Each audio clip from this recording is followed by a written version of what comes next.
I'm Dr. Craig Escude, the host of IDD Health Matters, a podcast where we talk about health, wellness, and health equity for people with intellectual and developmental disabilities. Hope you enjoy it. Hello, and welcome to this episode of the IDD Health Matters podcast. I have with us today a good friend and a colleague in the field, Dr. Matt Kaufman. Welcome, Matt. Thanks, Craig. So, Matt, we got to know each other several years back because we both want to improve healthcare for people with intellectual and developmental disabilities. So, tell us about your background and how you eventually came to work in this field. Sure. Thanks, Craig. And thanks for having me on the podcast. When we started, the truth is I am an ER doc. Proudly have been an ER physician for a long time. And like many and most ER physicians, I didn't know much about IDD. I certainly didn't get the training in medical school or residency. None of us did, Yep. Unfortunately.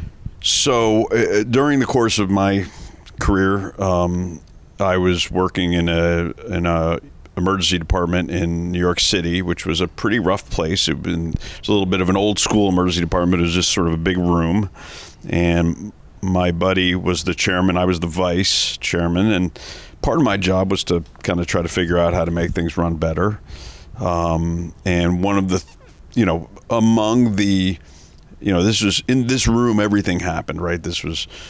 It was a trauma center. We would get traumas there. We'd get cardiac arrests there. We'd have people with behavioral health issues, with substance abuse issues. It was just a crazy environment. And something that consistently happened was there was a group home nearby that was serving people with IDD. Many people with cerebral palsy, some I think on autism spectrum disorder, and they would end up coming into the ER for a spectrum of issues. Some required inpatient care, but some other issues could be probably avoided or resolved without coming to an ER. Things like what? It ranged. So some of them were, somebody had a fall and there was some concern about an injury. And they maybe needed an x-ray or needed to just be evaluated to see if imaging was necessary. Medication refills sometimes. And even, so that on the one side of the spectrum was just really, obviously avoidable things like medication refills. Like you said, and somebody, the DSP would show up and say, listen, they're going to be out of their, seizure meds fairly soon. And we have no choice. We can't get into the neurologist for another couple weeks. And we know he's going to have a seizure. And so, of course, we give it. But meanwhile, look, this is a busy ER. They might be witnessing all of these issues in front of them. And of course, you see other issues come up, such as, anxiety, behavioral issues, people with sensory issues. You're seeing all this stuff in front of you. And that's for any of us. I mean, if we're sitting in an ER for a few hours, sometimes we all might get a little frustrated. Without a doubt. But it wasn't what made it even worse was it wasn't just it wasn't only these sort of relatively simple things. Do you need an x-ray of your ankle? Do you need a medication refill? Sometimes it was a little more complex. There was a change in behavior or something a little bit that required a little bit more sort of analysis and thought and information gathering. And the reality is I, as a doc at that time, was very unfamiliar, as I mentioned, with providing any kind of IDD specialized care, being sensitive to any of this stuff and being sensitive to really what are the issues I have to consider when someone has a change in behavior. What are the things to look out for? How do you address these various issues? How do you explain things properly? And even understanding what is a provider agency or group home able to do at home? What kind of monitoring is possible there? What kind of medication administration is possible there? So there's all these gaps in knowledge on my end, and I would say most of the doctors, on all of us. Really. And so what the consistent outcome was was an over testing, right? You say, I'm not really sure what's going on. You're not, the DSP, wasn't, giving as much information, or I wasn't asking the right questions probably, so that, and it'd come with a big binder that I didn't even know where to start. You end up sort of over testing. And so out of concern of missing something, you order all kinds of stuff, either, blood tests and radiology tests and so forth. And, you often find something if you're just doing a smattering of tests. You find something that's abnormal. You don't know, one of the key things is you don't know if that's always there or if it's new. And then you say, you know what, let's let them figure it out upstairs. That is terrible medicine.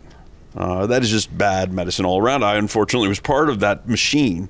Well, it's not good for the person. They don't want to be there. They don't want to have a bunch of tests that they don't need and have to be in the hospital for maybe a reason that they didn't need. Need to be in there. And it's bad for the healthcare system in terms of costs. And that's one thing that we have to be aware of, is how much we spend on certain things. So if we're ordering tons of tests just to rule out stuff because we're not sure what might be going on. That's not unreasonable in some cases for sure, but I think that's a great example of where having education and clinicians being educated on how to provide healthcare for people with IDD can not only make the experience for that person better, their health needs to be better met, but also can reduce healthcare costs. Yeah, without a doubt, there's major implications to cost, and that implicates that same sort of machination of increased tests and so forth also just speaks right to the resources of the hospital itself. We were short resources, right? To draw blood on some folks, you don't need one nurse, you need two. To do a CAT scan, you might need to sedate someone. And how about the resources of the group home or the provider agency? Exactly, it's a great point. It takes more staff on their end, right? That's stuff that I learned later, right? Yeah. So I was completely ignorant to that stuff, but from an ER perspective, I was looking at resources. I had this snapshot of an experience for these folks, and it was pretty bleak. And in fact, I remember, and I don't want to suggest that there was no reason that they weren't there for good reasons. They were the reasons to seek medical care were often very reasonable. Yeah. The mechanism of providing it was not acceptable. So that takes us to StationMD.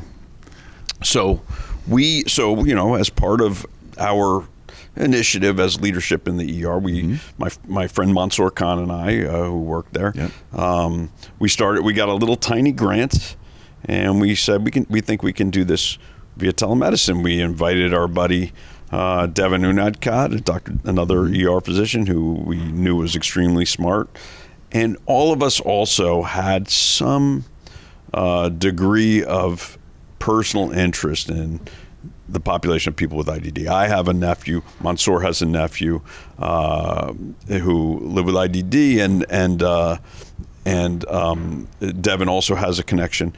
And so we were excited about starting this program because, and one of the things about it was, there aren't too many opportunities that have a sort of magic combination of being able to do things better and provide better care for somebody and help people in a better way and help them more, and also make sense financially and have those implications of sort of resource management and so forth. So we felt like, wow, this is really interesting, something that we might be able to impact. And with a little grant from a program called DISRIP, which was a Medicaid grant a bunch of years ago, that had the goal of improving kind of access to care and efficiencies, we were able to prove it out in a couple of group homes and have just phenomenal results in a small population. But it had enough traction that we were able to get more funding and more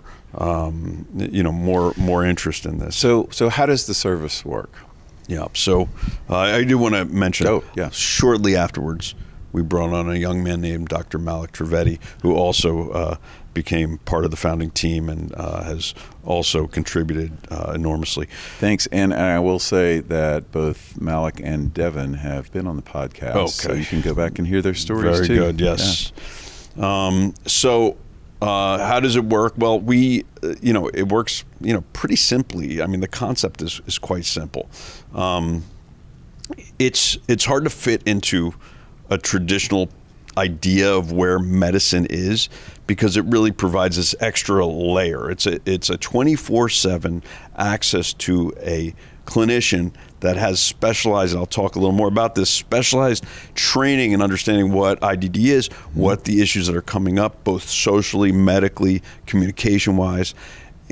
And so that clinician is available all the time, basically. Yeah. And we have a team of these really dedicated clinicians that do fantastic work. They're available essentially immediately. Right now, I think we track our numbers from the time somebody initiates an encounter to the time they're seeing someone via video is about 8 minutes. 8 minutes. Yep. So a little bit different probably than in the emergency room. Could be somebody might say so.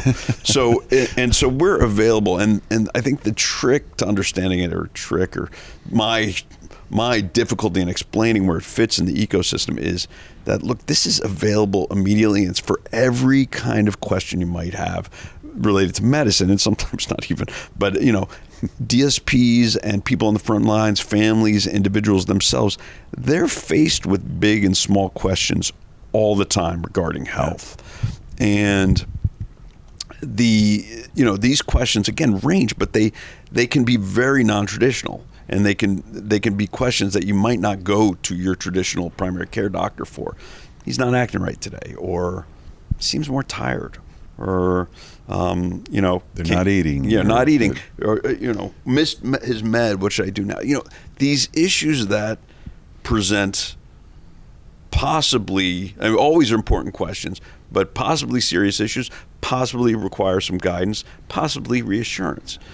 But the bottom line is the people on the front line of these sort of care teams are faced with these challenges all the time, and it's really an impossible ask that we have of families, DSPs, individuals themselves. When is something dangerous? When is something something that can be watched? When is it something that needs to be acted on immediately? People need guidance on that. That's that layer that I'm talking about, and that has to be done by, number one, someone who's trained and specialized. Number two, it has to be done effectively immediately, and with the ability to visualize. So you've mentioned training a couple of times, and you've mentioned how the healthcare field lacks training. So how did you? How did that? Yeah, no, I mean, it's a good question. I'm glad you asked it, but it's actually really meaningful. So as I said, I did not know anything. Yeah, likewise.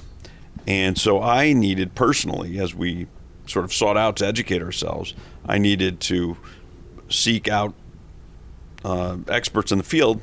I found a guy who's sitting across from me, and your program with Intellectability and your training program was enormously and remains enormously impactful and effective to help our clinicians get on board. We don't end it there. There are some other experts we use, but it is a true core of that training. But I have to say, it's not, to find that, you got to look. It doesn't come at you out of nowhere. You got to seek it out. And we were fortunate enough to sort of get interested. When we first started talking, that program was still in development. You guys started off with the very early version of basically recordings of episodes, and it's since evolved into an e-learning course that's available for all clinicians out there. And it's such a valuable thing for clinicians to learn about. And not, it's got so one of the things that I like about it is it got a wide range of sort of topics that really go from communication to deep medical stuff, and to social implications and things like that. That stuff is all really valuable, and it's stuff that we all need to be sort of aware of and versed in to adequately interface with group, all the teammates, all the ecosystem, right? What is a DSP doing? Yeah. What are they challenged with?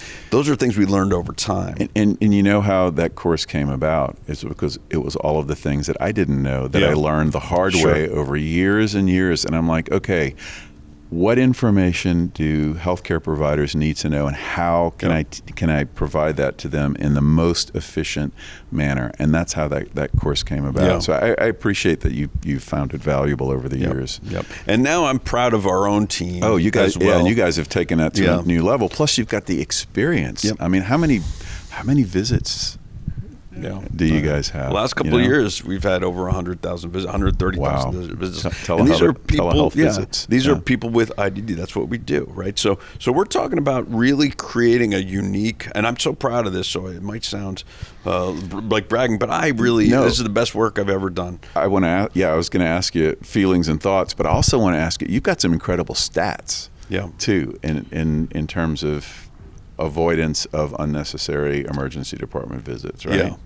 So overall, and this has really been consistent year over year, for all of our encounters, we're able to resolve without sending someone to the ER or urgent care about 93%. But I want to emphasize that is not our goal. Our goal is to give people the best care. Yeah. The reality is, as I said, the best care, about 93% of the time, ain't going to the ER. It's getting a specialized physician or clinician to evaluate and most of the time can resolve that issue or arrange for proper follow-up and so forth. That is the key here. We're not looking to, our goal is to provide the best health care for this population. The reality is the healthcare system as it exists without this kind of layer, typically falls short. Well, as a healthcare provider myself on this end, I can certainly say that the services that you provide are incredibly valuable and rare. Unfortunately, it shouldn't be rare, but to have access to a healthcare provider in 8 minutes or so that understands how to provide good healthcare for people with IDD is invaluable in my opinion. There's a lot of talk about technology and using technology to support more independence and better health services for people with intellectual and developmental disabilities. And you and I, we're healthcare providers, but we both work in that technology space, using technology to be able to improve outcomes. And certainly telemedicine is a technology option or solution, if you want to say. Yep. Can you speak a little bit about that? Yeah. I mean, I am not a technology proselytizer. I don't think all technology is good. I think it's cool. And I think it's really important that we pay attention to where it's useful. Right. The reality is telemedicine right now is a tool that makes it incredibly useful to bring a specialized clinician to an individual when they need them, anywhere that clinician is. You can't, our clinicians are all over because it's going to be hard to build a team this specialized, this committed, that just live in that you have, stationed at every place in the country, right? So they're all over the place. And that's sort of key, is the technology brings them to that individual when they need them. Now, that said, I don't think every bell and whistle is necessary, right? Right. We deliberately make our program very simple because we think that the addition of more complex, tools, adds maybe marginally, but creates a lot more confusion and intimidation. So we've been deliberately simple on the technology front. That said, I do appreciate the fact that we are using technology. It's allowing this to happen. I will say, I love the idea that technology can be used as a tool to make people more independent. And I strongly believe in that. I will say, despite the fact that I want simplicity, I think it's the simplicity of the implementation and the application that makes it effective. So I'll give you an example. Someone can access us on a smartphone. It's pretty simple. The ability to access us allows people, and we've heard this from our partners, it allows people the confidence and reassurance that they can go out and do things more freely. So if somebody's reluctant to go home to their folks for the weekend when they usually reside in a residential facility. The access, just knowing that they have access to a healthcare provider gives them more confidence, which, I actually never really thought about it that way, but what does that do? That improves, opportunities and exactly. for experiences, and more community integration, spending more time with family or whatever it might be. Doing things that they want to do. I didn't go to a movie before. I was afraid this was going to happen. Now I can go to a movie. I've heard these stories and I love it. And sometimes they call us, sometimes they're like, oh, I'm worried I'm having an allergic reaction during this time. And we're there. Yeah. And again, it's not complicated. It's simple. So speaking of technology, this to me is worth mentioning because this started as a conversation between you and I many years ago. And, our company, the company I'm with, Intellectability, we have a tool called the Health Risk Screening Tool, which is a web-based tool that screens for health risks in people with IDD. And one of the things that we did that I love is we built a bridge, an integration between StationMD's platform, telehealth platform, and the health risk screening tool, so that when a person is being seen by a StationMD clinician, if they've had a health risk screening tool completed, that information automatically populates into your note, your note, so you can see this person has a high risks for aspiration. I'm going to look at this, cough and fever that they're complaining about in a little different way. So in a way, it can provide additional information that can help inform your clinical decision making. And I've heard some great stories about how that's working, and we actually call it health risk informed telemedicine. Sure. And so it's been great to work with you in that way, but it's another example of technologies working together and this interoperability that we hear a lot. And it all is resulting in improved healthcare and outcomes for people with IDD. Yeah, I mean, I think it's critical that innovators and people who are deploying technology work together on these things to integrate them. I mean, this is a challenge for healthcare overall, but fractionalized, is that the word? Siloed, siloed and fractionated solutions will be multiplied and synergized by working together. And your tool is a great example. And you're right. I mean, it makes a lot of sense that we're going to obviously address things when we know there's a higher risk for X or Y. We are going to look at that problem differently. I'm Dr. Craig Escude, President of Intellectability. State developmental disability agencies, managed care organizations, and providers across the United States use Intellectability's health risk screening tool, e-learn courses, and person-centered training to improve health equity for people with IDD. Visit replacingrisk.com to learn more about how you can employ these tools with people you support. So Matt, this brings us to the part where I ask guests, tell us three things, 3 tips, 3 words of wisdom that you think will help improve supports and services or health and healthcare for people with intellectual and developmental disabilities.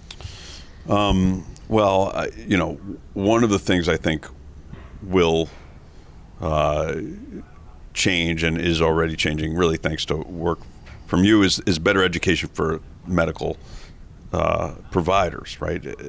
Having people appreciate these unique challenges and so forth, giving them tools to learn about this population. I mean, that's on the education side, and it's obviously very sort of doctor-centric, right? I saw what it was to not have those tools. You and I both have experienced that. Another side of things, I think, on a sort of policy level, is to recognize that home and the home ecosystem of people is directly related to healthcare, and the levers are all the way upstream.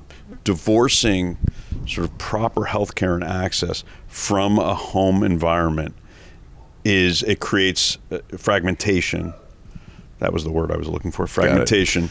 And it effectively, causes a lot of gaps because, hey, we have to give, let me put it this way, we have to give the DSPs and the frontline team and family members and so forth the tools to properly access healthcare, and we have to recognize that those are the key players. So whatever changes occur in policy, whether it's HCBS and the interface between HCBS and other more traditional Medicaid health payments, it has to be recognized that has to be a seamless integration. That's very key. Now that's something I fight for effectively every day. Sure. And I hope that I do think that states are recognizing that and changing policy for that. So that's my number two. All right.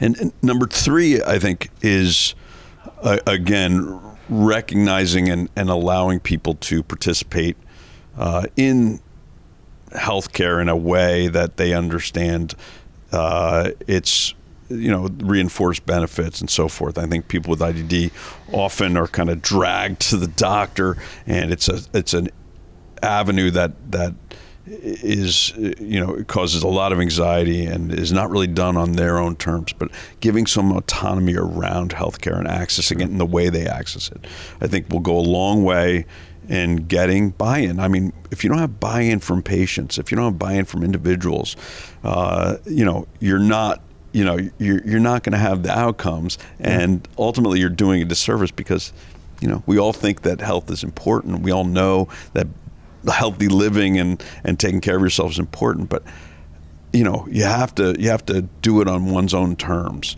Certainly, the rest of the general population, people access healthcare where they want to, how they want to. I think it's important that we recognize that right is necessary for people with IDD, but also you're going to see motivation, you're going to see participation, and get better outcomes. I couldn't agree with you more, and those are three excellent points. So, Matt, if people want to learn more about StationMD, how do they find you? We are not hard to find. There's a website, StationMD.com. That's spelled exactly like it sounds, StationMD.com.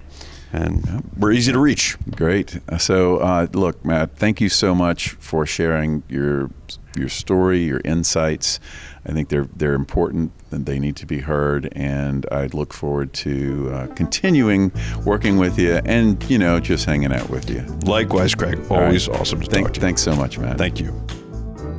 The IDD Health Matters podcast is a production of Intellectability. Learn more about our health risk reduction tools and training for supporters of people with IDD by visiting replacingrisk.com.